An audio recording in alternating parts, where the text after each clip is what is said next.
मेरे प्यारे बच्चों, कैसे हैं आप सभी। आज हम लोग हल करेंगे विज्ञान का सेट नंबर 2। साइंस में सेट नंबर 2 हल करेंगे और इसका ये आज दूसरा सेट है। तो देखिए 2025 का सेट नंबर 2 कि पहला हमारा जो खंड आ में दिया गया है वो बहुविकल्पीय प्रश्न है। ठीक है, देखिए इन्हें। श्वेत प्रकाश की किरण प्रकाश के बने त्रिभुजाकार प्रिज्म से गुजरती है तो सबसे अधिक विक्षेपण किस रंग का होता है। हम जैसा कि जानते हैं कि अगर ये कोई प्रिज्म है, इस पर हम डालते हैं श्वेत प्रकाश की किरण तो 7 रंगों में वो डिवाइड होती है, 7 रंगों में टूट जाती है। इस घटना को हम कहते हैं वर्ण विक्षेपण। और जो यहाँ पर रंग बनते हैं उन्हें बोलते हैं, ये स्पेक्ट्रम बनता है। 7 रंग किस क्रम में बनता है? विबिगोर, VIBGYOR। सबसे ऊपर आएगा लाल, सबसे नीचे क्या होता है? बैंगनी। प्रश्न कहता है कि इसमें त्रिभुजाकार प्रिज्म से गुजरती है तो सबसे अधिक विक्षेपण, सबसे अधिक कौन झुकता है? तो आपने यहाँ से देखा कि सबसे अधिक झुकने वाली किरण कौन सी? सबसे नीचे वाली है, जो कि V का मतलब वो बैंगनी होगी, वायलेट होगी। तो इसका ऑप्शन कौन सा सही हो जाएगा? ऑप्शन नंबर आपका ये C सही हो जाएगा, बैंगनी। दूसरा क्या है देखिए, सूर्योदय और सूर्यास्त के समय क्षितिज पर आसमान कैसा दिखता है? आपने देखा होगा आसमान कैसा दिखता है, ये रक्ताभ, रक्त में लाल दिखता है आपको। ठीक है। तीसरा प्रश्न क्या है कि अवतल दर्पण के सामने स्थित किसी बिंदु से गुजरने वाली प्रत्येक प्रकाश की किरण दर्पण से परावर्तन के बाद उसी बिंदु से पुनः लौटती है। कहाँ से लौटती है? देखिए वो बिंदु कौन सा होता है? दर्पण का वक्रता केंद्र।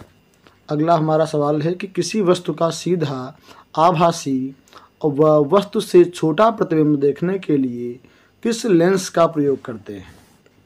तो ये हमारा लेंस कौन सा हो जाएगा? अवतल लेंस का उपयोग करते हैं। एक विद्युत परिपथ में बहने वाली विद्युत धारा की इकाई क्या होती है? धारा किससे नापते हैं हम? एम्पीयर से मापते हैं ना। हम जानते हैं फार्मूला हमारा होता है Q बराबर IT। अगर यहाँ से हम I निकालेंगे तो क्या आएगा? Q अपान T। तो यहाँ से एक मात्रक और बन जाएगा, कूलाम प्रति सेकंड या एम्पीयर इसे हम कहते हैं। तो B इसका सही हो जाएगा। अगला देखिए, समान प्रतिरोध वाले 3 प्रतिरोधों को श्रेणी क्रम में जोड़ने पर उनका जो परिणामी आएगा प्रतिरोध, वो प्रत्येक प्रतिरोध के प्रतिरोध से कितने गुना हो जाएगा? ये प्रश्न में कहा गया है कितने गुना हो जाएगा? 3 गुना हो जाएगा। देखिए यहाँ श्रेणी क्रम कहा गया है तो हम मानते हैं श्रेणी क्रम में जोड़ते हैं इसको।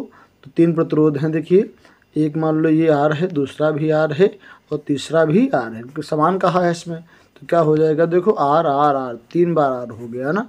तो क्या हो गया? 3 गुना हो जाएगा। कितने गुना हो जाएगा? 3 गुना हो जाएगा। इस प्रकार हमारा ये D सही हो जाएगा। एक सीधे धारावाही विद्युत चालक के चारों ओर उत्पन्न चुंबकीय क्षेत्र प्रदर्शित करता है। क्या प्रदर्शित करता है भैया? ये आपका वृत्ताकार पथ को प्रदर्शित करता है। ठीक है। तो यहाँ तक हमारे 7 प्रश्न थे भौतिक विज्ञान के। अब हमारा दूसरा भाग जो है ये हमारा रसायन विज्ञान का है। खाने के सोडे का सूत्र क्या होता है? तो ये हमारा है यहाँ से NaHCO3। ठीक, ये हमारा हो गया यहाँ से। ऑप्शन नंबर B सही है भैया। कौन सा सही है? ऑप्शन नंबर B हमारा सही हो जाएगा। ब्यूटेनॉन के में क्रियात्मक समूह कौन सा होता है? तो ऑप्शन नंबर B हमारा सही हो जाएगा। जस्ता धातु तनु HCl हाइड्रोक्लोरिक अम्ल से क्रिया करके निम्नलिखित में से कौन सी गैस उत्सर्जित करती है? तो ये हमारा हो जाएगा option number C, hydrogen gas. शुद्ध जल का pH मान कितना होता है? तो हम जानते हैं शुद्ध जल का pH मान कितना होता है? 7 होता है। इसे हम pH स्केल पे देखते हैं। यहाँ से 0 से स्टार्ट होता है, 14 तक होती है ये हमारा हो गया 7। इसके जो इधर आएंगे वो अम्लीय होंगे, जो इसके इधर होंगे वो क्षारीय होंगे, और यहाँ 7 पे क्या हो जाएगा? उदासीन हो जाता है। इस प्रकार हमारा शुद्ध जल जो होता है वो उदासीन होता है। अमलगम क्या होता है? अमलगम क्या है? देखिए अमलगम क्या होता है? तो अमलगम हमारा क्या है? ये है एक मिश्र धातु है। अगला प्रश्न है कि निम्नलिखित में से कौन सा हाइड्रोकार्बन एल्कील है? तो ये हमारा कौन सा है? देखो यहाँ एथिलीन। ठीक, कौन सा है? एथिलीन। इस प्रकार यहाँ हमारे 13 प्रश्न जो हैं हल हो गए। अब हम देखेंगे अगला हमारा जो खंड है वो जीव विज्ञान से है। देखिए सवाल नंबर हमारा 14 क्या है कि द्विविखंडन विधि द्वारा जनन होता है। किसमें? पैरामीशियम में, अमीबा में, यूग्लिना में, अर्थात इन सभी में होता है। ऑप्शन नंबर हमारा डी सही हो जाएगा। अलिंद व निलय किस मानव अंग के भाग होते हैं? किसके होते हैं? ये हृदय के होते हैं ना, दायां अलिंद बायां अलिंद ना, अलिंद और निलय, ठीक है। तो ये हमारे हो जाएंगे हृदय के भाग। निम्नलिखित में कौन सा पादप हार्मोन नहीं है? कौन सा नहीं है? इंसुलिन, ठीक है। ये क्या है? जंतुओं में होता है। पुष्प के जनन अंग हैं कौन कौन से? यहाँ देखिए, पुंकेसर और स्त्री केसर। ऑप्शन नंबर हमारा सी सही हो जाएगा। अब देखिए सवाल नंबर आपका 18 क्या है कि मेंडलीफ ने गणित एवं विज्ञान का अध्ययन किस विश्वविद्यालय से किया था? तो विश्वविद्यालय कौन सा है? वियना विश्वविद्यालय। ऑप्शन नंबर हमारा सी सही हो जाएगा। अगला सवाल है कि मेंडलीफ के अनुसार निम्न युग्म में से कौन प्रभावी लक्षण है? तो कौन सा है? लंबा तना व गोल बीज। देखो यहाँ सवाल नंबर 20 क्या है?